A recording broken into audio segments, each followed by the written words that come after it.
Recently, the Sacramento Bee wrote an article on No on 46's television advertisements, calling them misleading. And for anyone who knows the Sacramento Bee, that's an understatement. These are pure bald-faced lies, as Senator Boxer said in her press conference last week. The Cures database, it's secure, it's existing. The CMA, the California Medical Association, endorsed a Senate Bill 809 that passed last year that fully funded cures, that the CMA acknowledged fully funded cures and gave it real-time access. We're in the process of upgrading it, and it will be upgraded in time. My friend in the back, Cody, has a new report that we just released. It's 5 pages. That's why you didn't have it handed out.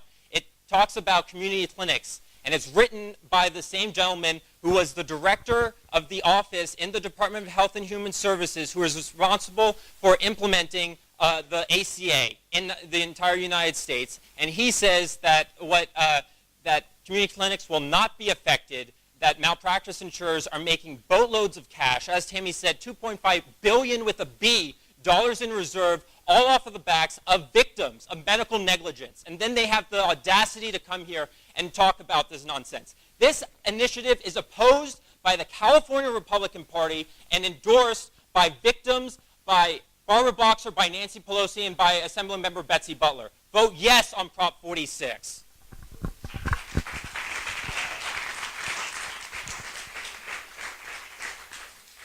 For many of you in this room who know me, you know I've spent probably the better part of the past 15 years working on behalf of not only progressive causes but progressive candidates. And in good conscience, as an African American woman, a person who is often talked about as the population that may be most affected by this, Mr. and Mrs. Frierson have known me since I was a child. They knew my parents, who were both educators. They know that I would not be a part of or a party to a campaign that was going to negatively impact people of color, negatively impact women. And so let me be clear. Current, as opposed to former, current California State Senator Holly Mitchell, who is the chair of the Legislative Black Caucus, who has spent the better part of her career working on behalf of women and children, is also an opponent of this. For anyone who knows Senator Mitchell, they know that everything that she has done in her legislative as well as her pre-legislative career has been about empowering women and children. And so while I have a tremendous amount of sympathy and empathy for the victims, I also need to say this to you in a way that is as fair and balanced as I possibly can. I do not believe, if you ask yourself this question, why are so many groups who are traditionally aligned with the proponents who, in addition to being victims, are also the California trial attorneys? Because as they talk about who funds our opposition campaign, please be clear that the people who fund their pro-campaign are trial attorneys who also stand to benefit financially from an increase in the caps. Why are so many groups, ACLU, SEIU, CTA, AFSCME, groups that have done legislation with them, groups that have been part of initiatives with them, why are they not standing with them on this? It's because the public policy is flawed. It does not detract from the pain of the victims. It does not detract from the need for reform. But this has been attempted in the legislature, and it has been upheld by the California Supreme Court because there is a very real correlation.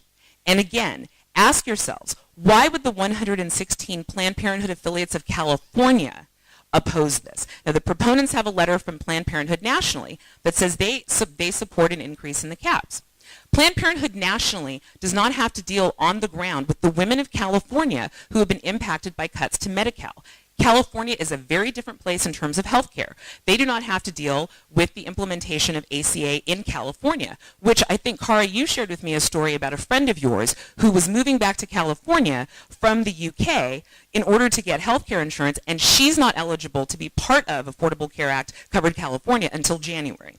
So if people know someone, and anybody in this room who knows Aggie Kessler can call Aggie, because she is a clinician and she works in an urgent care facility, and she will tell you that the Cures database does not work. And here's the reason why it does not work, and the proponents are absolutely right.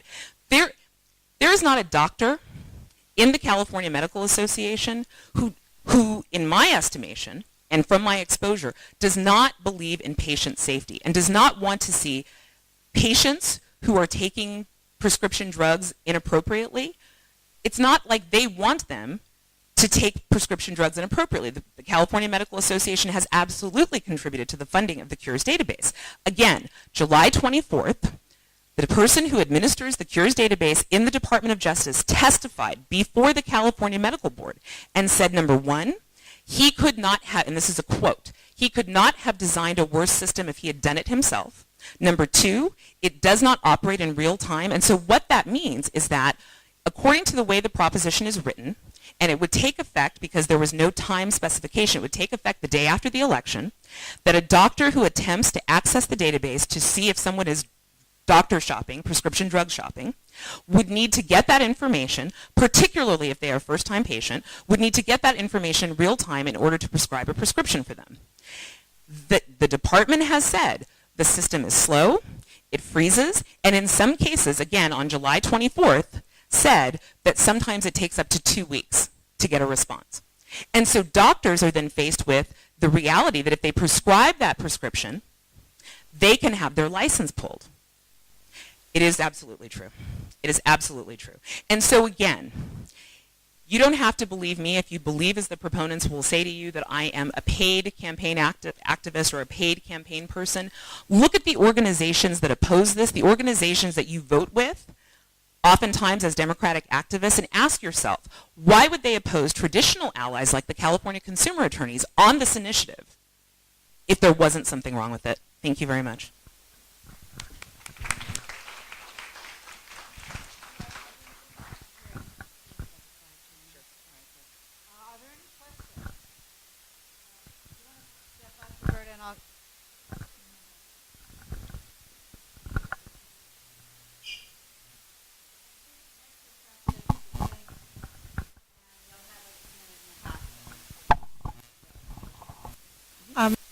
This evening specifically for more information, and I thank all of you, I really do. It's hard to get this from just a legislative write-up. But I'm very suspicious about one thing that sort of came to light among both of you. It seems that very, very politically savvy interests have been protected throughout this. Number one, we are not requiring a reduction in insurance premiums, and if they have this great surplus, the case could be made that malpractice, the premiums need to be reduced, which was the original goal of the original legislation. Number two, I'm suspicious about these prescription shopping databases. I think it is very often a workaround by Big Pharma to allow them to stay in control of dosing patterns and controls. And these are certain things that it seems that the proponents of either side sidestepped doing any real injury to the wealthiest players in this whole mix.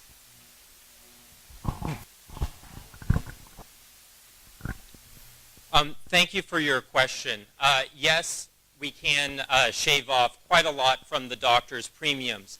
And that's exactly what happened in 2012 when our current state commissioner, Dave Jones, found that the Doctors Company, which is the company that has $2.5 billion in reserve and has supported this measure with $10 million, that they were gouging their own doctors, and he reduced their rates by $52 million.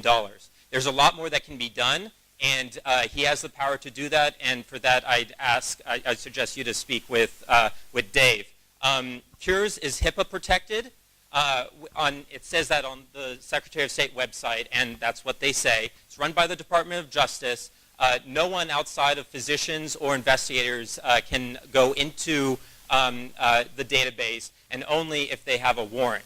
It's specifically to make sure that you can't go from one doctor to another doctor to another doctor and grab as many narcotics as you can. And this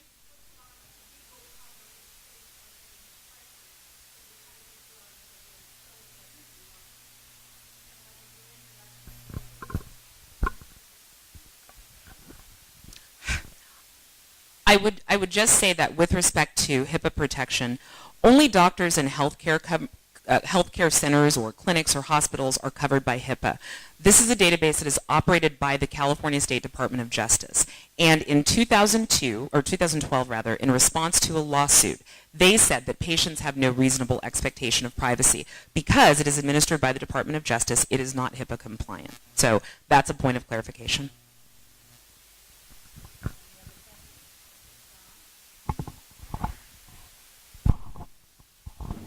Short and simple.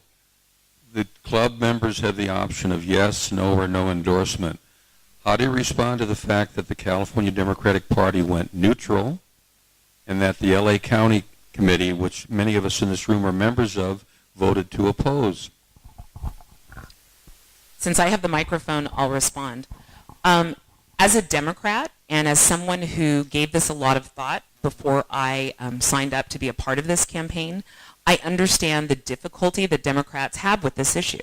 There are members of our coalition, and let me be very clear, there are members of our coalition who support one element or support one element of the initiative and oppose others. So for example, the ACLU opposes the initiative on the grounds of the random suspicious list drug testing.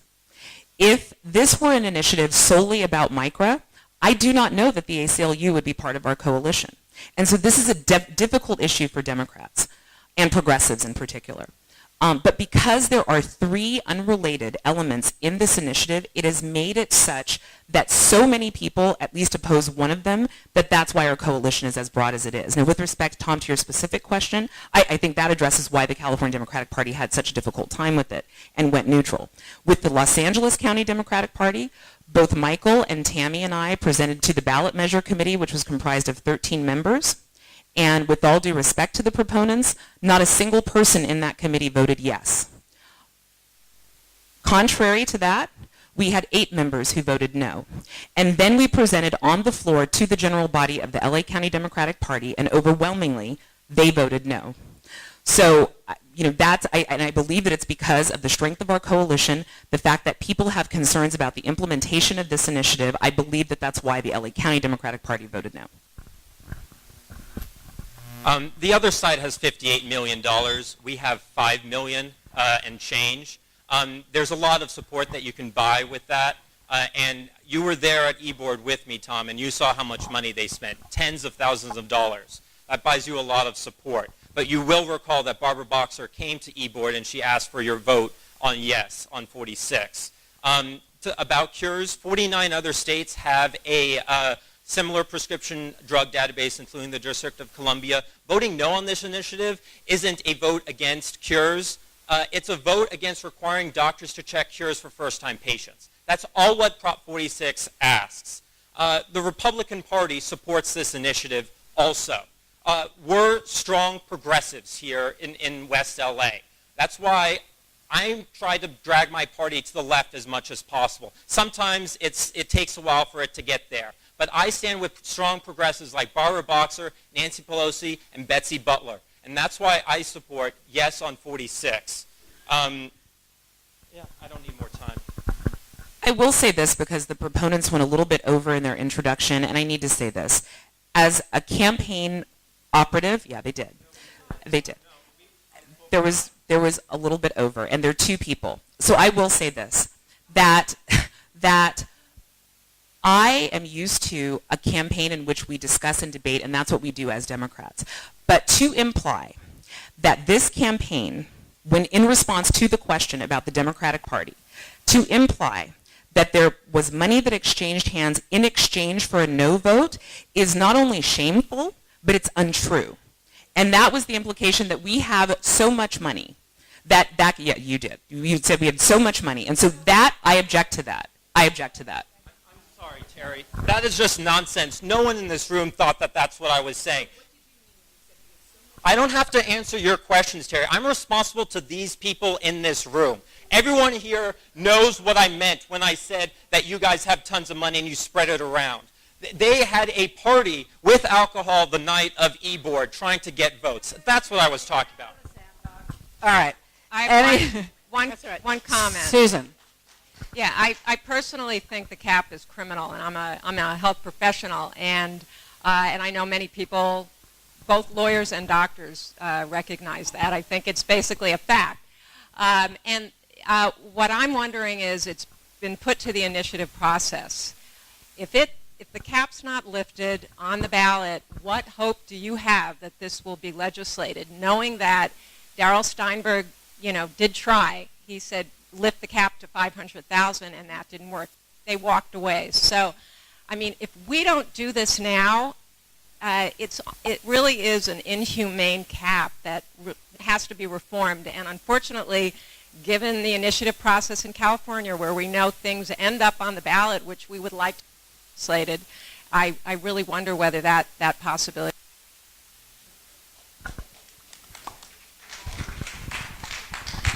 Thank you, Susan. There's no stomach in Sacramento of dealing with this problem. As you said, Darrell Steinberg tried to negotiate a compromise, and a simple doubling of the cap with no indexing to inflation was rejected by CMA, and they walked away. The doctors walked away with their large insurance companies. There's simply no chance of this ever being legislated. I've talked with several members of the state legislature, and they've all told me the same thing. This has been going on for 38 years, and there's just no stopping it. That's why we have to bring it to the people. Just like in order to get rid of the death penalty in this state, we have to bring it to the people. And it's the same thing. There's so much money on the other side that, yes, they spread it around to legislatures all across the state, buying votes, essentially, buying their support, and it's disgusting. And you know what? It works. It works. But when you're on the side of victims who have to spend out of their pocket in order to get these cases in the judicial system, and when trial lawyers, yes, but lawyers supporting victims of medical negligence, not the defense lawyers protecting doctors. We don't hear anything about them who get paid by the hour. They have to pay out of their pocket. It costs anywhere between $100,000 to $150,000 to take one of these cases to court. Yet there's a strict cap of $250,000. So no attorney will take a case if you're a child or a loved one, your parent, someone who's disabled passes away due to medical negligence. And I would say, and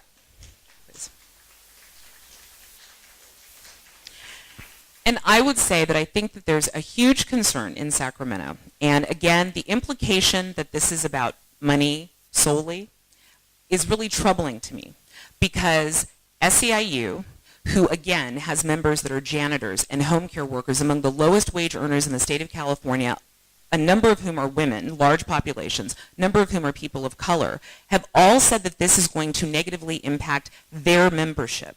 And so this is the challenge with MICRA and the cap. If you increase the cap, clinics and health centers who serve these populations have said that this is going to negatively impact their ability to care for patients in the wake of cuts to Medi-Cal, in the wake of Affordable Care Act implementation. And so this is a choice. This is a choice, unfortunately, in some cases, and it's not what I say, it's what they say as healthcare providers. So if you don't believe the doctors or you don't believe the malpractice insurance carriers, what about the clinics that provide the day-to-day service who have said to us and to the general public that this is going to impact their ability to provide access? So that's the challenge and that's the choice. Now, personally, I have my own issues with the cap. And I do think that there's a legislative session that needs to take place. But not only has it been an issue that's been discussed and debated and taken up in the legislature, the California Supreme Court has upheld MICRA. And so, again, this is something that should not be, in my view, dealt with in an initiative that also has unintended consequences in other areas. This is something that should be dealt with in the legislature.